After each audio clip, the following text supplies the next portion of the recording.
If you would like an opportunity to be on Crazy Love Chronicles and tell your story of betrayal, infidelity, ghosting, being ghosted, catfish, and many more things, crazy relationships, contact us at crazylovechronicles@gmail.com or send us a message on any of our social media platforms and we will contact you.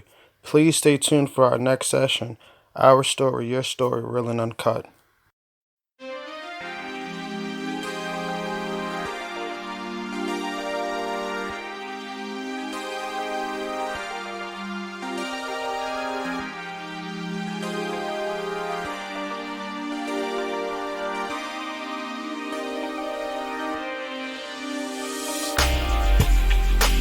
Welcome back, everyone. Thank you for joining us on another entertaining and enlightening episode of Crazy Love Chronicles. I am your host, Chanel Black, and today Nick joins us. So, Nick, from what I understand in this story, you are the betrayer. Yes, that's correct. I am. Okay. So, tell us about it. First, how did you meet? Well, how did you meet the person that you betrayed on? Oh, we met on POF. Oh, okay. Everyone knows. Actually, my last 3 relationships was from POF. Okay. I said I was never going to get back on this app again from the last one I went through, and okay, I said cool. So at the time, I'm in the military, so I travel around the world so many times. I meet so many women in different states, that kind of thing. So I was actually transitioning from one relationship to her. So I never actually had an actual break from previous relationships. Okay, well the one that you were transitioning out of, were you hurt? Were you broken from that? No, I wasn't. It was just that she had a kid that I had a kid too. But we had different parenting skills. And for me that was a deal breaker. And the kid was, for me, I I can't do this. I'm moving to another state anyway. You're not moving with me. So it was kind of like my key out of that relationship. Okay, all right. So you didn't come out of there traumatized and broken. I was actually celebrating that it was ending. Okay. So I met the young lady on POF transitioning from where I was stationed at in Tennessee. Everything hit off. She helped me move all the way from Tennessee to Georgia. And you know how lesbians are. We pretty much do the U-Haul thing in like a day. Okay. But it wasn't, I'm exaggerating, but in lesbian relationships, U-Haul happens like 2 weeks later. Okay. But for us, I'm thinking maybe it was like 3 months. She had 4 kids. I think my issue was that I fell in love with her children instead of her. Okay, it happens. Yeah, so she had 4 girls. I mean, they're all good girls, good going to school, and her daughter was 1 year older than my daughter. So my daughter loved all that. She had 4 sisters in the house, and everything was fine. But our relationship with each other just wasn't there. Okay. You begin to move on with your life. Yeah. So I was like, my child is happy, but I'm not. Mm-hmm. So I got on POF, and I wasn't necessarily searching. I wasn't like diving in people's DMs, because I'm like, if someone wants to talk to me, they can talk to me, and I'm not bad on the eyes. I don't think so. So I got this message, and I was like, whoa, okay. I looked at her picture. I was like, okay, she's cute. Let me see if she actually looked like that in person. People be lying. Oh God, I could tell you stories about how I got catfished. Okay. I said, hope you're not trying to catfish me. So we end up having our first date at Chili's, and we just happened to do like a little lunch date, meet and greet kind of thing. Well, I was okay, like how the meet and greet, you're trying to fill the person out, and see if you actually want to call them back. So I'm like, okay, I can see me doing this, but I'm still in a relationship with old girl, and I'm like, what am I going to do? So at that time, I'm still in a relationship. We still all the kids in the house, So I was like, well, maybe we just talk, because I'm really down. I don't have any friends, so I'm moving to a new state. Didn't know nobody. I'm like, okay, maybe we just start hanging out, and that's what we did. It wasn't nothing sexual or anything. We would just go out to eat and just hang out, and I'll be like, we'll be texting all the time. My ex like, what are you doing? And I'm like, nothing. So I'm being sneaky now, right? Right. Okay. So, but does she know you're unhappy? At this point, had you had the conversation No, with your partner? I have not had that conversation with her because I'm not the type. You would never know something's wrong with me. That's just the type of person I am. I would have to actually snap. When I'm at that point, I'm cool, calm, collected throughout the whole thing. Okay. And when I snap, that's when I just pop a lid. You would never know I'm happy. You would never know that I'm sad. That's just how I am. Okay. So, Now, are you feeling like with this new person that you're, expressing an interest in, do you feel like you have it under control? You have no intentions for it to go any further, or you know exactly what you're doing? at that point, I was like, I was thinking more of my daughter. I was like, man, if I do this, everything just gonna crash and burn, and and she told me throughout when we first met, if you hurt my heart, I'm gonna ruin your life. I'm gonna kill you. That's exactly what she said. And I'm thinking of like, you're right. You hear that, you're like, whatever. So she gave me the warnings throughout the whole year and a half that we was together. I say for the first year, I didn't even think about Stepping out on her. stepping out. You know what I'm saying? I didn't even step out because the home was happy. My daughter's happy, her daughter's happy. Everything's fine. But during that U-Haul move, we really didn't get to know each other. Okay. That thing. So you're continuing with this new friendship that hasn't crossed the line yet. In a way it has on an emotional sense, but not physically yet. Exactly. She was also in a relationship as well.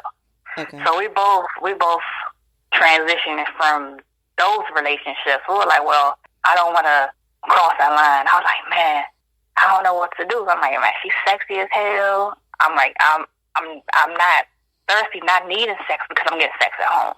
So it wasn't more like, oh, I need to have sex with this person, something like that. I was actually sexually satisfied. Yeah, I was. So me cheating, I noticed that caused more pain for her. It was just me being selfish. Put it that way. It was like I was satisfied at home. I was satisfied sexually. So why did you do it? Everybody asked me that. I just wasn't happy.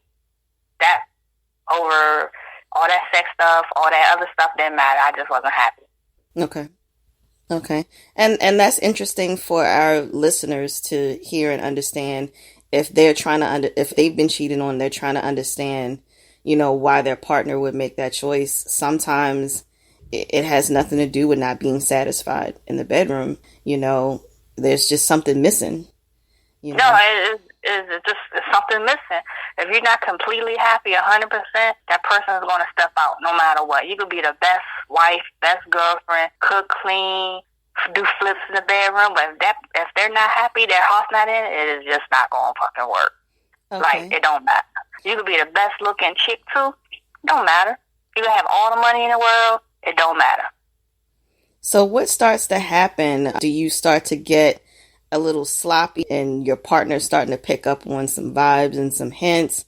Does she catch you out there? Like, and does she roll up on you? Like, how does it all unfold? It was in different stages. I'm a creature of habit. Like, I do things the same way all the time.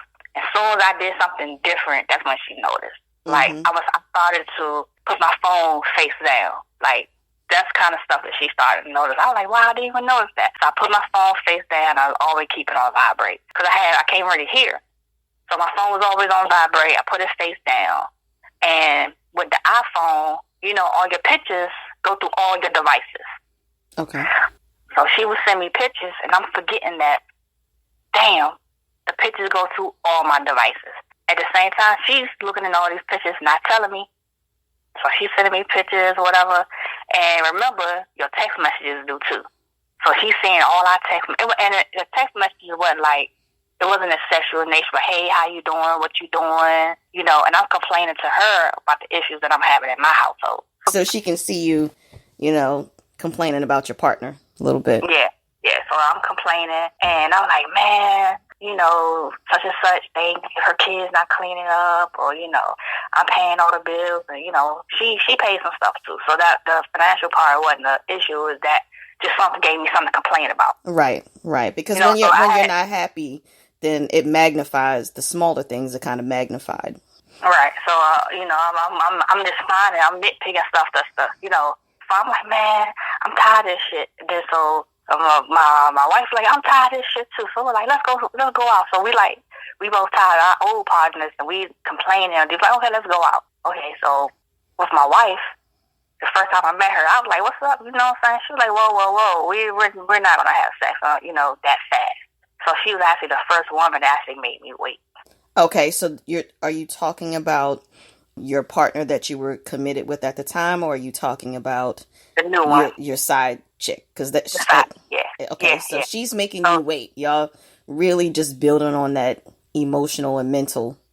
And as soon as I was about to give up, I was like, man, I've been waiting this long, 2 months. I was like, fuck this shit. I'm laying out all the stars. I'm like, I know I got some games going on, and it wasn't worth. So as soon as I guess she was having a weak moment. That's what she said. So I guess she was having a weak moment, went over there, and it happened. We had ended up having sex. And I had to go home. I'm like, oh my God. Okay. You basically was complaining and decided that you were going to leave the house. Yep. And you ended up at her house, so her partner must not have been home. Yep. And then that's when it happened. Now, you planned for it to happen, but she probably didn't plan for it to happen, your side chick. Yeah. Okay. Yeah. Okay. So it ended up happening. We was like, nah, we ain't gonna do this no more. You know what I'm saying? She was like, well, I'm gonna try to work it out with, my ex, you know what I'm saying? I was like, well, you got all this shit going on at home. You need to fix that. I can't be in all that. I was like, all right. So after it happened, I don't think we saw each other for probably a month. No phone calls, no nothing. And all this whole time, I'm like, damn. I ain't get no phone calls. I ain't get no texts. I'm like, and so my girlfriend. So you're missing her. Yeah. So my girlfriend I was staying with, she was like, oh, your girlfriend must broke up with you, huh? You look sad. I was like, so she already saw that I was looking sad. And I was like, huh? I've been there too. Sad. So she was like, your girlfriend must broke up with you. And I was like, man, I don't know what you're talking about. She's like, I know you. And I'm like, wow. So, do you come clean at that point? Does she question you? Do you basically say, look, you're right, and admit to what you've been doing? She told me, she was like, what's going on? We could talk it out, whatever. Like, we got kids, you know what I'm saying? So be honest with me, and that part of me just couldn't do it. I never really been a big liar. I just said, if you catch me, you catch me. You don't, you don't. That's how I was. I always was like that. So I was like, no, ain't going on. She was like, I could tell. And I was like, whatever. Fast forward a month later, I get a text message from the side girl. I was like, hey, what's up? She was like, hey, what's up? She's like, you want to hang out? I was like, I thought she forgot about me. She I ain't forgot about you. I had to deal with my situation. She was like, so did you dealing with your situation? I was like, yeah. She's like, well, until you completely out of that, you mean you can't move any further. And I was like, what the fuck? I said, I'm like, yo, we already fucked, so what's the problem? I'm like, we might as well just keep on going. So, we'll text occasionally and, go out, but we'll meet. We would never actually, I'll go to her house, and she never came to my house because I had, my stuff going on. But we always go out, then I go home. And then I started to stay over her house at night. So now you bold. You just decided not to come home. What happens that first night that you don't come home? What happens the next morning or afternoon when you show up? Oh man, what happened? She started trying to fight me. Man, she pushed me down the steps. She literally tried to kill me. Okay, but at this point, you was enjoying your side chick so much, you don't even care about the consequences and the repercussions. I did not care at all. You just like whatever comes with it. Yep. She was like, and her kids are older. She was like, you think my older kids don't know what's going on? I'm like, yeah. So I was like, okay. She was like, well, it's over between us, but, my kids still in school, let them finish school, then I'll move out. I'm like, okay. So that didn't even happen because I was still going over there and staying over there and all that. So okay, but at this point, is it understood that you have broken up but you two are just living in the same household? Yeah, I was like, we not having sex. She was like, we could work on our stuff. I was like, at this point, I was like, there's nothing to work on. I'm completely gone. She was like, what if this girl break up with you? You could try to come back to me. And I was like, that's a chance I'm willing to take. Are you still being intimate with your partner that's in the house with you? I haven't. No. So you at that point, once she found out and once you stopped coming home, you two have cut all the sexual contact off. You just roommates. Yeah. Basically. So I was sleeping in the other room. She was sleeping in, our room. I was sleeping in the spare bedroom. But when her older girls came in, I would go back in the room so they wouldn't get no crazy ideas. Okay. Try to keep them home as normal as possible. Okay. Then it was one day I wasn't even with the side chick. I was actually went out with my coworkers and came home and everything just went crazy. She attacked me. So for me, I couldn't even go back to that because I'm like, once you start putting your hands on somebody, that's when it's over. Mm-hmm. Mm-hmm. I'm like, well, if I defend myself, I'm probably gonna go to jail too. I said, so, I would end up trying to get a restraining order. Right, and plus you're in the military. Is she in the military too? Yeah, exactly. No. But the repercussions are different for you because you got this career and everything else. She called my supervisor, told him I was smoking weed, tried to get me fired. She stole my side chick. She stole the tag off her car. She stole my truck. She had access to everything. So she stole my truck for 2 or 3 days. I didn't know. I had 2 cars anyway, but I couldn't find my truck. I was catching Uber everywhere. I caught an Uber to go see the side chick. That's how she found out where she lived because she had access to everything. So I'm like, dang, how the fuck she know where I'm at? So I'm hearing knock on her door, but I was like, nah, that's not her. But it was. And she was like, you would have opened that door, I would have kicked both of y'all ass. So I'm like, oh my God, this is just horrible. So the side chick was like, look, this is crazy. She stole my car tag. She know where I live at. I'm fearing for my safety now. Like, you really got to do something about that. So I did what I could. I went through the court system.